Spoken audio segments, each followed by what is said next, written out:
Episode 7. The asset Renn arrived at 3:14 p.m. on a Tuesday in November, 40 minutes ahead of the scheduled window.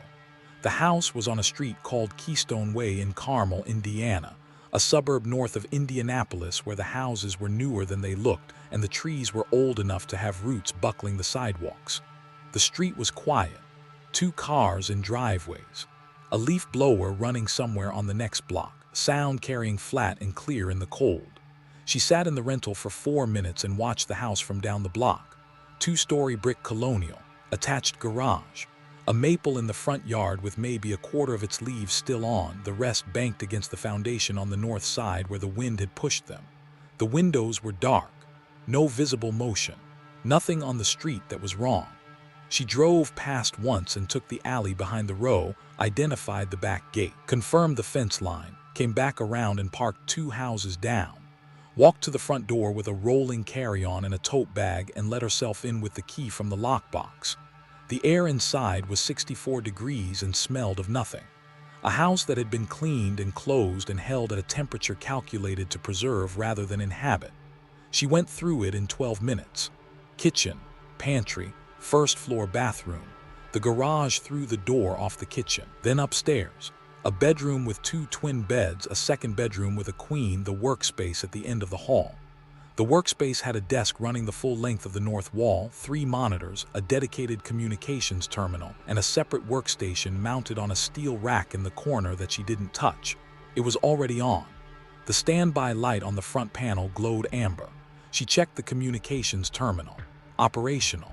She checked the exits. Front door, back door off the kitchen, the garage, and 1 window on the west side of the first floor that came out close enough to the fence that she noted it as a secondary egress.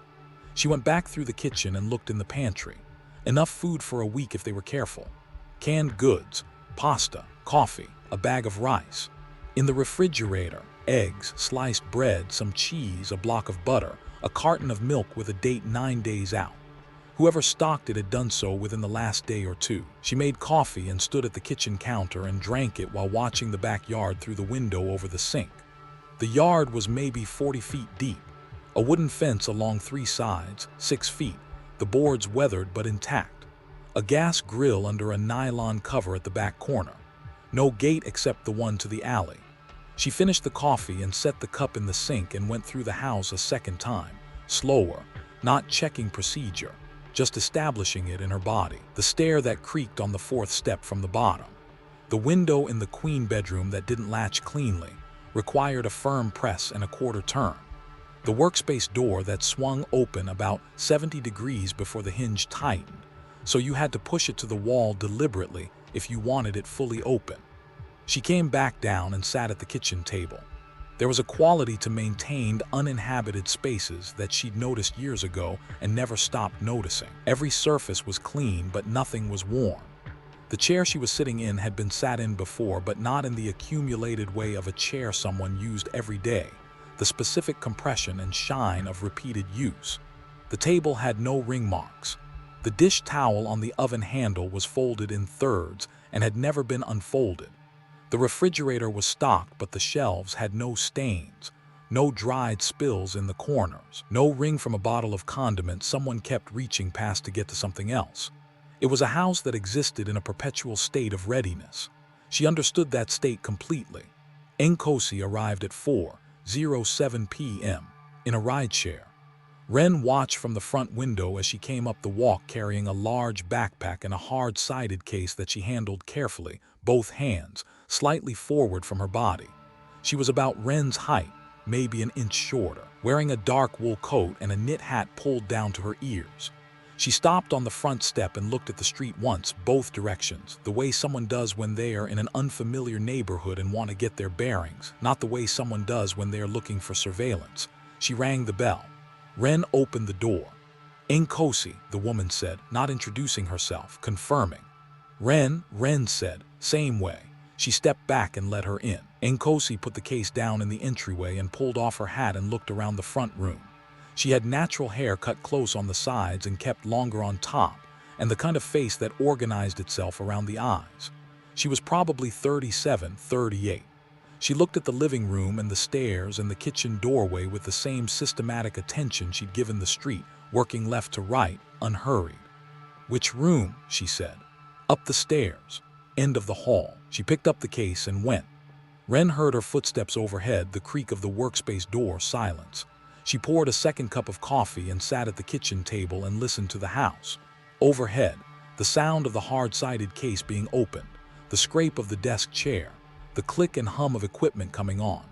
Nkosi came back down at 5:30. She'd taken off the coat. She was wearing a dark green sweater and the same expression she'd had when she came in, which was the expression of someone in the middle of a problem they were interested in. Not stressed, occupied. "Is there food?" she said. "Pantry and refrigerator," Renn said. She looked in both and made pasta with butter and the hard cheese from the shelf in the refrigerator door. She did it efficiently, the way someone does when they cook out of necessity and have the minimum required skill. She ate standing at the counter reading something on her phone. Renn ate at the table. Neither of them spoke. When Nkosi was done, she rinsed her bowl and put it in the drying rack and said she was going back up.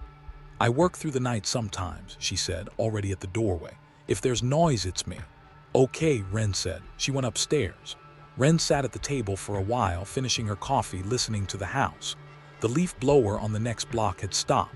Traffic from the main road 2 blocks east, thin and intermittent. The refrigerator cycling on and off. Overhead, after a few minutes, the faint resumption of keyboard sounds. Irregular, concentrated. She washed both bowls and the pot and the knife she'd used to cut cheese. She wiped down the counter. She checked the back door and the window she'd noted on the first floor, pressing it firm, turning the latch. She went through the front room and turned off the lamp in the corner and went to bed. She lay on the queen mattress in the dark and listened to the faint non-sound of Nkosi working overhead. Not sound exactly. The ceiling carried the occasional shift of weight when she moved in the chair, the rare click of something being set on the desk. Mostly it was just the subtle pressure of another person in the house, the way a space changes quality when it's shared. She'd spent enough time in surveillance positions and safe locations to know that quality from its absence. She noted it, filed it, and slept. She woke at 5:45 a.m. and the house overhead was silent. The second day was Wednesday. She dressed and laced her shoes on the edge of the bed and went downstairs to the kitchen. The overhead light was off. The counter was clean. In the drying rack there was an additional mug dry that hadn't been there when she went to bed. Nkosi had come down sometime in the night and gone back up. Renn put her jacket on and went outside. The cold was real. Low 40s. Wind coming from the northwest. She ran the neighborhood for 40 minutes, 4 miles, taking different streets than she would take back, mapping exits and approach angles out of habit so ingrained it had long since stopped requiring a decision. The streets were empty at 6:00 a.m., except for a dog walker near the park at the north end of the subdivision, and a man in a gray sweatshirt picking up a newspaper from the end of his driveway who glanced at her without interest. She ran back to the house and stretched in the garage with the door cracked for air, thighs, and hip flexors, the places that tightened when she sat still for long periods, which she did more than she ran these days. She made eggs. She made more coffee. She sat at the table and ate and read a brief from the communications terminal. Nothing operational, just the daily status update that the voice sent at 0600 when she was on assignment. No changes, no flags on the property. The silver sedan she'd photographed last night on the street had come back clean. Rental vehicle, national franchise, not flagged. She'd already noted it this morning on her pre-run sweep. Still there, no occupant, same position relative to the curb. She sent a confirm and closed the terminal and went back to the kitchen. Nkosi came downstairs at 8:12. She'd slept, though not long. Her eyes had the specific texture of someone who had gone to bed at 3:00 or 4:00 a.m. and gotten up because they were done, not because they were rested. She moved through the kitchen with the careful deliberateness of someone in that state, pouring coffee without hurrying, sitting down across from Renn at the table. Outside the kitchen window, the bare maple in the back corner was moving in a light wind, branches ticking against the fence boards at intervals. "How long have you been doing this?" Nkosi said. Renn looked up. "Protective detail, whatever you'd call it, this." "Long time," Renn said. Nkosi nodded the way someone nods at a real answer, which was what it was. She drank her coffee. She wasn't making conversation. She was asking because she wanted to know.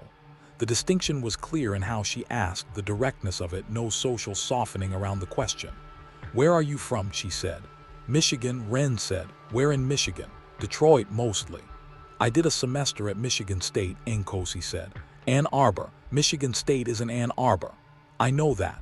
She smiled, brief and genuine, the first time Renn had seen her face do that. "I was at Michigan State and I drove to Ann Arbor on a weekend because someone told me I should. I hated it. It was February." Renn felt something small and dry move across the back of her chest, the way a memory does when it's not a memory so much as a category of recognition. February in Michigan, the specific quality of that cold, the particular gray of the sky over a flat state in winter. "Yeah," she said. Nkosi looked at her cup. She turned it in a small circle on the table. "Did you go to school?" "Yes." "For what?" "Criminal justice. 2 years, 2 years," she said. "It's what I needed." Nkosi looked at her for a moment, not assessing, noting the answer and filing it alongside the other answers. "I was a physicist by accident," she said. "I started in chemistry. My thesis advisor kept pulling me toward the math and eventually I stopped resisting." She paused. Outside the window, a gust moved the maple branches and they ticked the fence twice and went still. "Is it similar for you, the way you ended up doing this?" Renn considered it. "Not exactly. More deliberate. More like the path was clear, everything else didn't fit." Nkosi set her cup down. Her hand stayed on the table wrapped around the ceramic. "That's honest," she said. She wasn't praising, she was noting. "Most people say they fell into it, that it found them." She looked up. "You're saying the opposite, that you went to it because it was the only thing that had room for you." Renn didn't answer. She picked up her own cup and it was empty and she didn't fill it. "I need to get back up," Nkosi said. She stood, rinsed her cup, put it in the rack. "I'll eat around noon if there's something easy." "There's soup in the pantry," Renn said. "Good." She went upstairs. Renn sat at the table after she left. She put the empty cup on the table and looked at it. Outside the window, the maple branches were still now. The yard was empty, the fence boards gray and weathered. She went to the pantry and looked at the soup cans and selected 2 of them and put them on the counter for later, then went to the front room and sat in the chair by the window with a paperback she'd brought in her bag. She read 12 pages and retained none of them. At 10:00 a.m., she did a full sweep of the exterior. She walked the perimeter of the property, the fence line, the gate to the alley. She walked the block in both directions. Nothing. The utilities van that had been parked 3 houses down since her arrival was gone, replaced by nothing. She photographed the space where it had been habit and sent the update through the terminal. The silver sedan was gone too. That was fine. Cars moved. She came back in through the back door and locked it and stood at the kitchen window looking at the yard. She thought about what Nkosi had said. "You went to it because it was the only thing that had room for you." She hadn't confirmed it out loud. She hadn't denied it. Both were true responses to a thing that was also true. She started the soup at 11:45 and had a bowl ready on the counter when Nkosi came down at 12:08.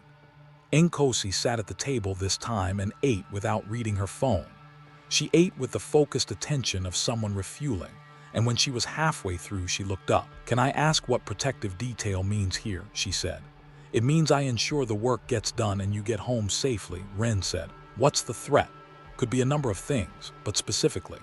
Renn looked at her. Nkosi's face was level, not pressing, asking cleanly the way she asked everything. "Specifically, it means information security," Renn said. "Work like yours has value.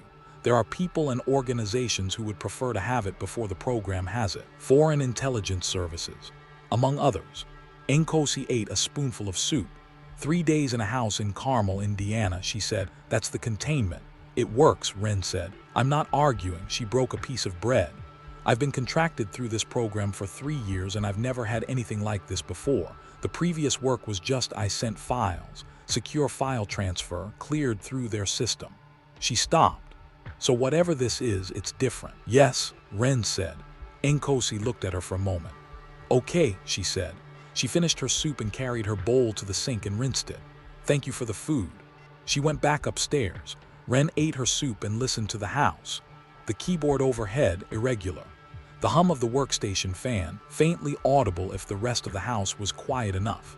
She cleared the table and washed the bowls and dried her hands on the dish towel and sat back in the front room with her book. The afternoon moved the way afternoons move in a contained space on a gray November day, which is slowly and with a flat quality of light that makes time hard to track without a clock.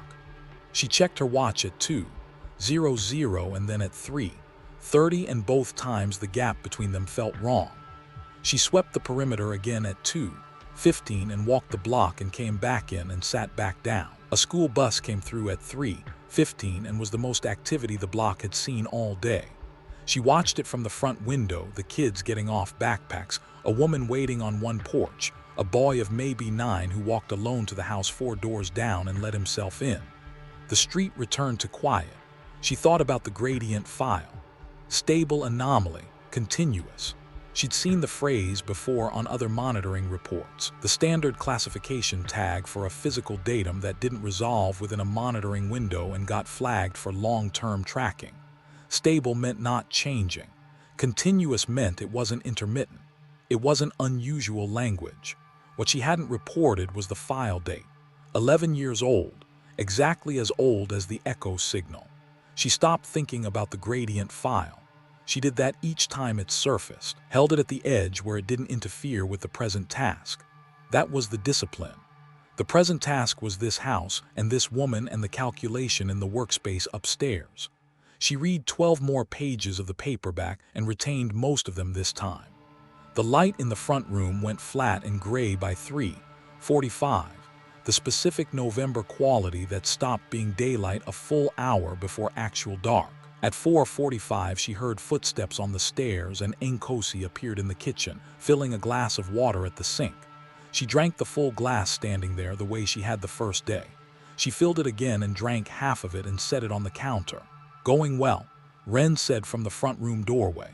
"Moving," Nkosi said. "The middle section is where it gets complicated." She looked at the window over the sink. The yard was getting dark, the November light giving out before 5. "I'll need another day after this. The calculation itself is probably another 18 hours, maybe less. We have until Sunday if you need it," Renn said. "The window is 4 days. I won't need Sunday." She picked up the glass again, finished it, put it in the rack. She turned and leaned against the counter, her arms loosely crossed, and looked at Renn in the doorway. "You must get bored," she said. "On assignments like this." "No," Renn said. "What do you do when you're just sitting?" "Watch, think." "About what?" Renn considered the perimeter, the people on the street, whether the pattern is right. She paused. "It's not really thinking, it's more like having everything open." Nkosi looked at her with that careful attention, the kind that noted things without making a production of noting them. "That sounds exhausting," she said. "Not really, because you're used to it." "Because it's not effort," Renn said. Nkosi looked at her for another moment, then went back upstairs. Renn stood in the doorway between the front room and the kitchen. Outside the kitchen window, the yard was full of that blue-gray pre-dark that November afternoons ended in. The maple was a dark shape against the fence. She went to the front room and sat in the chair by the window and watched the street until the porch lights across the way started coming on. That evening, she made soup from the second can. She cut bread. She carried a bowl up to the workspace and knocked, and Nkosi said, "Come in." The workspace at night had a different quality than it did in the day. The monitors cast a specific kind of light, the cool blue of a working screen, and Nkosi's face was lit from the front by it. The amber standby light on the rack was still there in the corner, steady. The desk had acquired the organized clutter of someone settled into work. A legal pad with handwritten notations, a coffee cup that had been there for a while, a second physical notebook open to a page of equations in a hand that was small and precise and hard to read from where Renn stood. Nkosi took the bowl without looking away from the screen. "Thank you," she said. "Do you need anything else?" "No." She set the bowl to the side and picked up a pen and made a notation on the legal pad. Renn left the door slightly open behind her and went back down and ate her own soup at the table. After she ate, she washed the pot and sat at the kitchen table with the overhead light still on. The house above her was quiet in a focused way. She thought about what Nkosi had said in the kitchen that afternoon, the engineer, the precision that was all that was left. She'd said it without accusation, the same way she said everything, as an observation. A recorded fact about a person she'd known, placed on the table between them without ceremony. Renn had not confirmed or denied any identification with the engineer. She'd said maybe it was. Nkosi had said maybe. And that was the end of that exchange. She turned off the kitchen light and went through the front room and checked the window locks. She stood at the front window for a few minutes with the lamp off and looked at the street. 2 cars had moved that hadn't been moved earlier. Both driveways she could account for. The street lamp at the corner made a cone of light on the pavement. Nothing in it. She filed the evening status from the communications terminal. Subject secure, work in progress, no anomalies, day 2. She listed the vehicle changes. She closed the screen. The amber light in the corner of the workspace was steady as it had been since she arrived. She went to bed at 10:00 p.m. She lay on the mattress and looked at the ceiling and listened to the house. The faint presence of Nkosi working overhead. Not really sound. The way a space has different weight when another person is in it, even a floor away, even silent. She'd spent years in positions where the only sound was her own breathing, and she knew the quality of a genuinely empty space. This wasn't that. She thought about what Nkosi had asked at the dinner table. Where did you go to school? What for? Do you have family? Small questions, each one delivered cleanly without pressure, each one receiving an answer that was accurate and minimal, each answer received and filed without pushback. The conversation had felt uneven because it was uneven. Nkosi gave things back. A semester at Michigan State, a sister in Lagos, 3 years of classified work she'd agreed to because the problems were interesting. Renn gave back numbers and technical truths with the personal content removed. She thought that was the correct way to handle it, and she had handled it correctly. She thought. The engineer was 60 years old. She stopped thinking and slept. At some point in the night, she woke without a specific cause, the way you do when your body registers a change in the pattern of a house. She lay still and listened. 2:47 a.m. by her watch. Footsteps in the hall overhead, slow, someone moving carefully. The bathroom, not the stairs. Then silence. Then footsteps returning. The workspace door. She lay in the dark and listened to the house return to its working quiet. She was up at 5:45 again. The third day was Thursday. She ran. Same route, reversed, the way she alternated to vary the pattern. Colder than yesterday, the air below 40, her breath visible in the orange light of the street lamp still on when she went out at 6:00 a.m. The neighborhood was getting familiar in the specific way of a temporary place you've moved through enough times to stop consciously tracking. She knew which driveways had cars that didn't move and which ones changed. She knew the dog walker and the newspaper man and the woman in the white coat she'd seen the night before. None of them were flagged. They were just people in a neighborhood, moving through their mornings in the cold. She finished the run, stretched in the garage, and stood at the back door for a moment looking at the yard before she went in.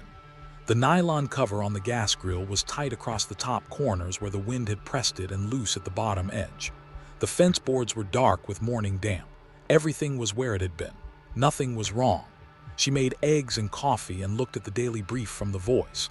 Nothing new, no flags. She ate at the table and thought about the day. Nkosi would finish tonight. That was the assignment's end. Tomorrow morning, the window opened at 6:00 a.m. and she would transmit the file through the secure channel, and that would be done, and she would drive Nkosi to the airport, and Nkosi would fly home. That was the structure of it. Clean, sequential, the way assignments were when they went as planned. She washed her plate and refilled her coffee and sat back down. The house overhead was still. The workspace light was off. Nkosi was sleeping, or lying in the dark with the same quality of not sleeping that Renn had had in the early hours, the body horizontal and the mind going through its material. She thought about the last thing Nkosi had said in the hallway at dinner. You don't know what I'm calculating. Do you? No, but you know it matters. Yes. And then I'm going to fly home tomorrow and not know, said without accusation, just as the shape of the thing. Renn stood and carried her cup to the sink. She looked out the window over the sink at the yard in the cold morning light.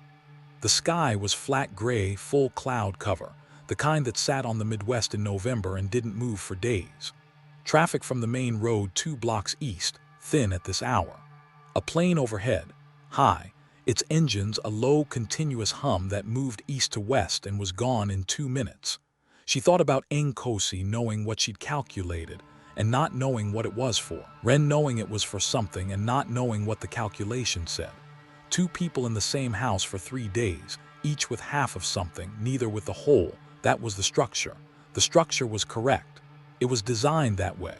She stood at the window until the coffee was cold. Nkosi came down at 8:30. She was wearing the same dark green sweater, and her eyes were better than they'd been yesterday morning, which meant she'd slept more. She poured coffee and sat at the table across from Renn and looked out the window over the sink. "There's a cardinal," she said. Renn looked. A male, brilliant and specific, sitting on the top post of the far fence. The red of it was startling against the gray boards and the gray morning sky. "It's been there since I came down," Nkosi said. They both looked at it for a moment. It sat without moving, without the quick, anxious attention of most small birds, just occupying the post with a completeness that was almost deliberate. "How much longer?" Renn said. Nkosi looked at her coffee cup. "Tonight, late tonight." She paused. "I know what I'm going to find. I've known for a while. The calculation is the confirmation." She looked up. "Sorry, I can't talk about the work." "You don't have to apologize," Renn said. "I know." She drank her coffee. "It's strange to be here. 3 days in an unfamiliar house, finishing a calculation I've been working on for 8 months, and the person across from me at breakfast knows more about what it means than I do." She said this without bitterness, just noting the shape of the thing. "That's what classified work is, I understand that. I've been doing it for 3 years, but this is the part where it lands differently." "Why differently?" Renn said. "Because I think the result matters. Not matters in a career sense. Actually matters." She turned her cup in a circle on the table. "And whoever I hand it to will understand that in a way I won't, because they have the context I don't." "That's the structure," Renn said. "Yes, it's rational, it's correct." She smiled, brief and thin. "I'm not complaining, I'm just saying it out loud." The cardinal was gone from the fence post when Renn looked back at the window. The post was empty. The yard was just a yard. "Do you have family?" Nkosi said. "No," Renn said. "None at all." "I have people," Renn said. "Not the way you mean." Nkosi looked at her. She wasn't probing for more, she was sitting with the answer. Outside the window, a gust moved the maple branches and they scraped once against the fence board and went still. "I have a sister in Lagos," Nkosi said. "We call on Sundays. I've missed the last 3. She said this the way she said most things, without self-pity, as a reported fact. "She knows I travel for work and that I can't always say where. She stopped asking 2 years ago." She paused. "When you're away on something like this, do you tell anyone?" "No," Renn said. "Not because you can't." Renn looked at her coffee cup. "No, because there's no one who would." Nkosi stopped. She'd found the word and put it down.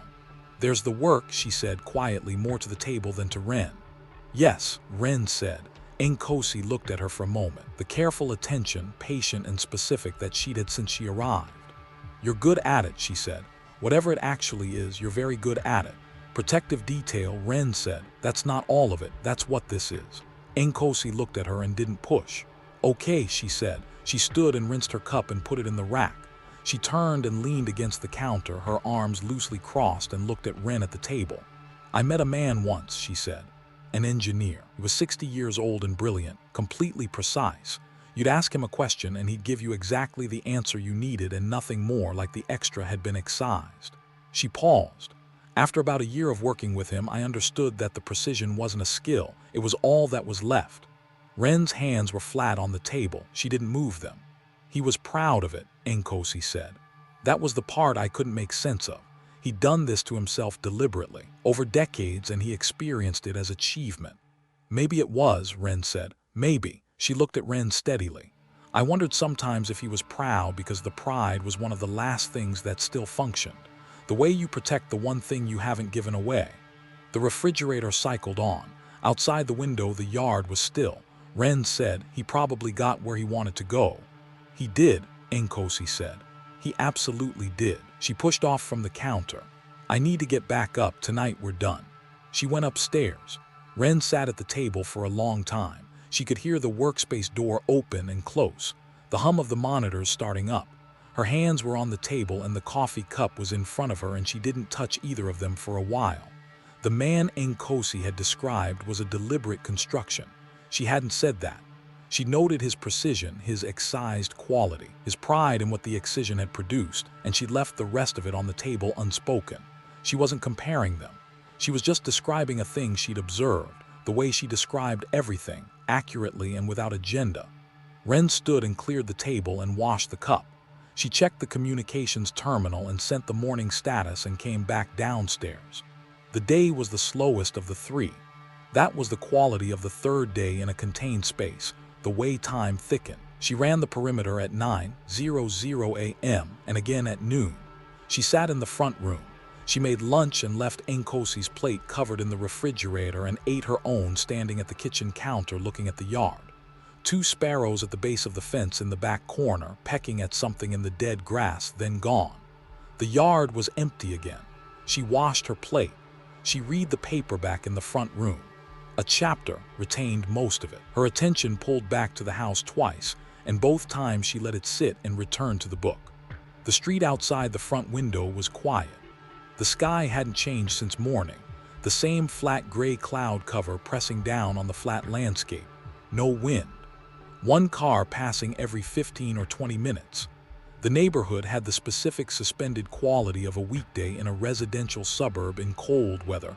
Everyone inside. Everyone at work or school or moving through private interiors that had nothing to do with this house or this street or the 2 women in it. She thought about the protocol for tomorrow morning. The transmission window opened at 6:00 a.m. She'd wake at 5:45, go to the workspace, copy the file to the transfer drive, open the secure channel on the communications terminal, transmit, confirm receipt, close.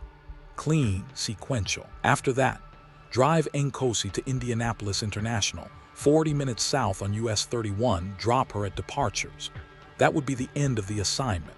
She'd drive back to Detroit or Chicago, wherever the next thing was, and Nkosi would be on a plane home and the file would be in the hands of whoever had commissioned it. A school bus came through at 3:15 and was the most activity the block had seen all day. At 3:00 p.m., Nkosi appeared in the kitchen doorway. "Can I ask you something?" she said. "Yes," Renn said. She came in and sat across from Renn.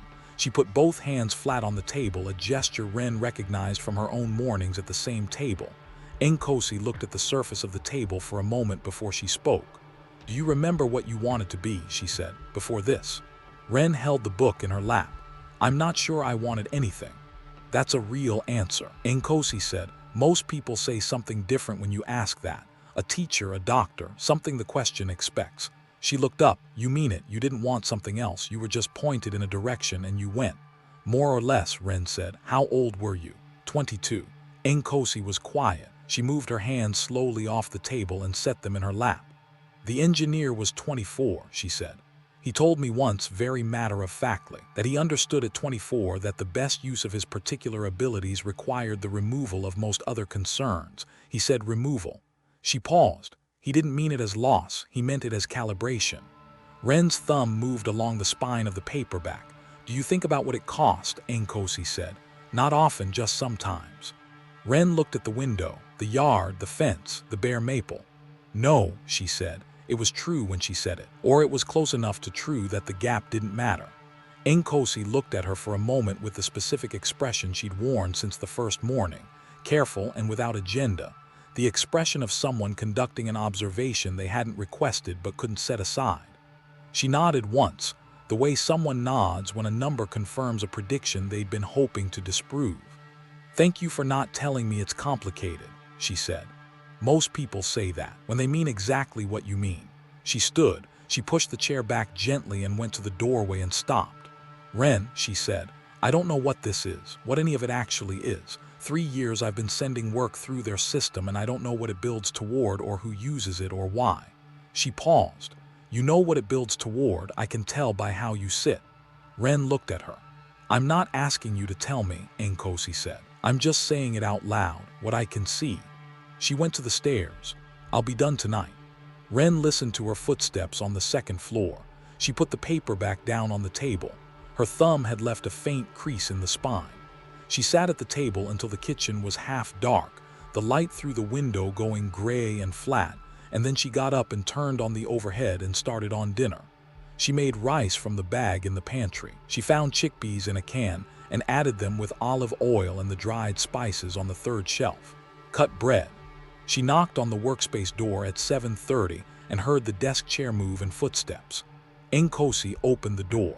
Her eyes were tired in the deep way of someone near the end of something difficult. Not the morning tiredness of too little sleep. The specific fatigue of sustained concentration over a long period, the muscles behind the eyes. She looked at the plate and nodded. "I want to finish tonight," she said. "I'll leave your plate on the counter," Renn said. "Thank you." She started to close the door and stopped. She looked at Renn standing in the hallway. "You don't know what I'm calculating, do you?" "No," Renn said, "but you know it matters." "Yes," Renn said. Nkosi looked at her for a moment. "They told me it was urgent," she said.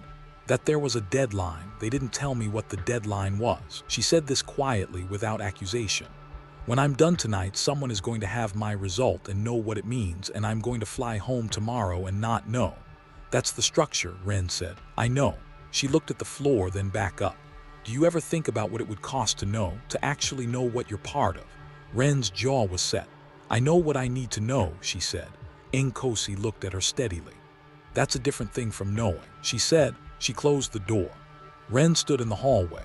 The amber standby light was visible in the gap under the door. She went downstairs and covered Nkosi's plate with a dish towel and ate her own at the table with the overhead light on and the front room behind her in the dark. She sat at the table after she ate and didn't clear her plate for a long time. At 9:00 p.m., she heard footsteps overhead and then on the stairs. Nkosi came through the kitchen, picked up her plate, ate standing at the counter like she had the first night, faster now. She rinsed the plate and put it in the rack without a word and went back up. Renn sat in the front room with one lamp on and watched the street. A car every few minutes. A dog walker on the far sidewalk at 9:45. A woman in a white coat with a small dog on an extending lead, moving quickly in the cold. Porch lights going off by 10:00 as the neighborhood settled into sleep. She didn't go to bed at 10:00. She stayed in the front room and let the quiet settle into the house. What Nkosi had said stayed on the table with her in the way things stayed when they'd been said precisely. That's a different thing from knowing. She'd said it about Renn, about the structure Renn operated within. But she'd also been saying it about herself, about 3 years of contracted work sent through a secure system to people she'd never met, toward a purpose she'd never been told. She'd been working in the same structure the whole time, just from the inside looking up instead of from above looking down. At 11:00, she went upstairs and stood in the hallway. Light under the workspace door, warm from the desk lamp. She could hear the keyboard, not the typing of someone inputting new material, the checking sound, the careful sequential verification of something near completion, pressing back through a long calculation to confirm each step, the way a person walks back through a route they've just traveled. She stood in the hallway. She wasn't making a decision, she was just there. At 11:22 p.m., the keyboard stopped. Renn was in the doorway when Nkosi looked up from the screen. She hadn't announced herself. The door had been open an inch and she'd pushed it without sound, a habit so embedded it had long since stopped being a choice. Nkosi was at the desk with both hands on the desk edge, looking at the center monitor. The screen Renn could see from the doorway was dense with numbers and notation, a final arrangement of something that had been iterated through many stages, and even without understanding any of it, the resolution was legible in the layout. This was the end of it. She watched Nkosi's face. It was the face of someone who had just received a confirmed result after months of working toward it. The face of a scientist at the conclusion of a difficult calculation, the last variable resolved, the final number in its place. There should have been something like relief in it.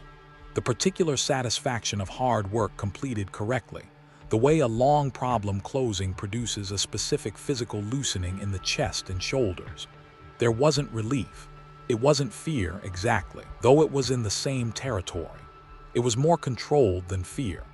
It was the expression of a scientist who had been running numbers in the specific hope that the numbers would disagree with what she already suspected, who had spent 8 months believing on some level that rigorous calculation might produce a different answer than intuition had, and the rigorous calculation had produced the same answer intuition had.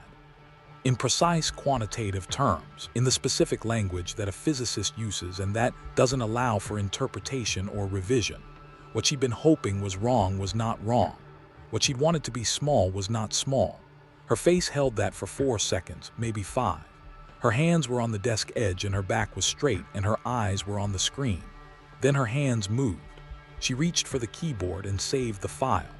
The calculation on the screen was replaced by the machine's default desktop. Dark blue, no icons, and Nkosi sat for a moment in front of the blank screen with her hands in her lap. "I need to sleep," she said. Her voice was level. The control in it had cost something, just slightly, just enough that the 4 seconds before it had made that cost visible. "Okay," Renn said.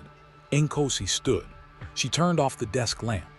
The workspace went dark except for the amber standby light on the rack in the corner, steady, mechanical, patient. She picked up her coffee cup from the desk, the same one she'd had there all day long, empty.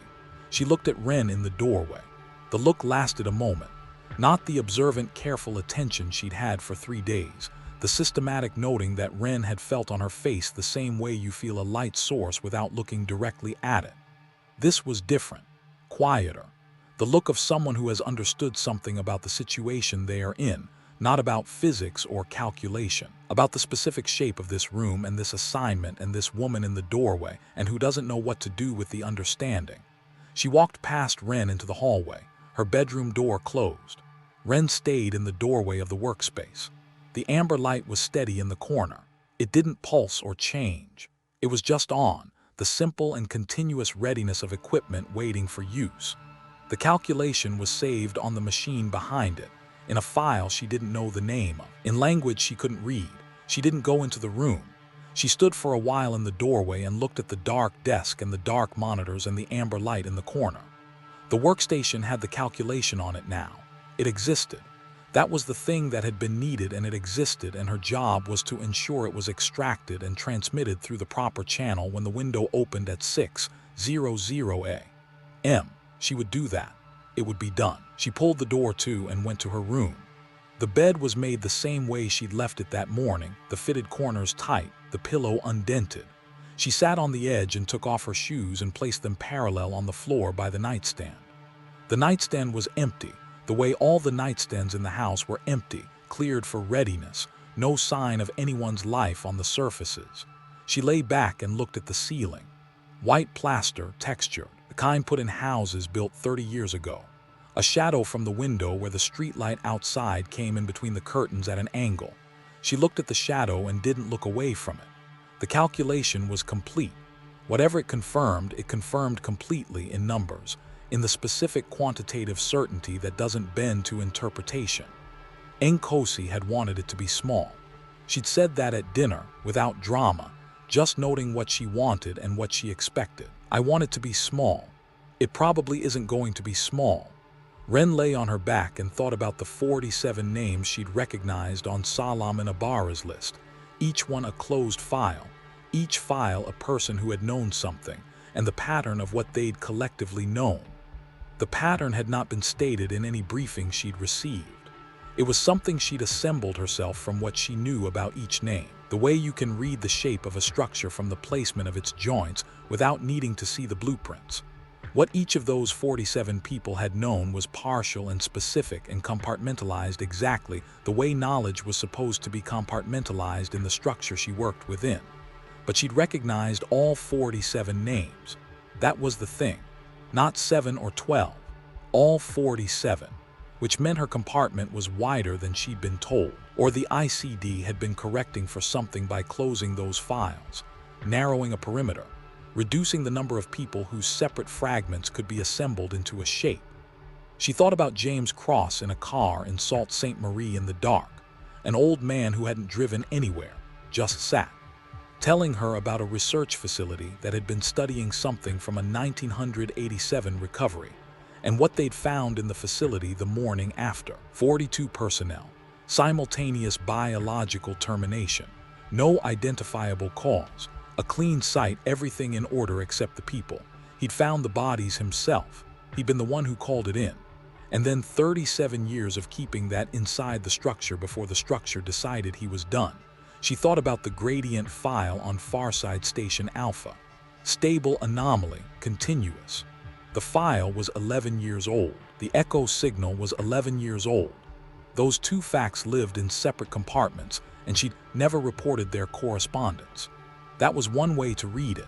She'd withheld relevant information from the ICD.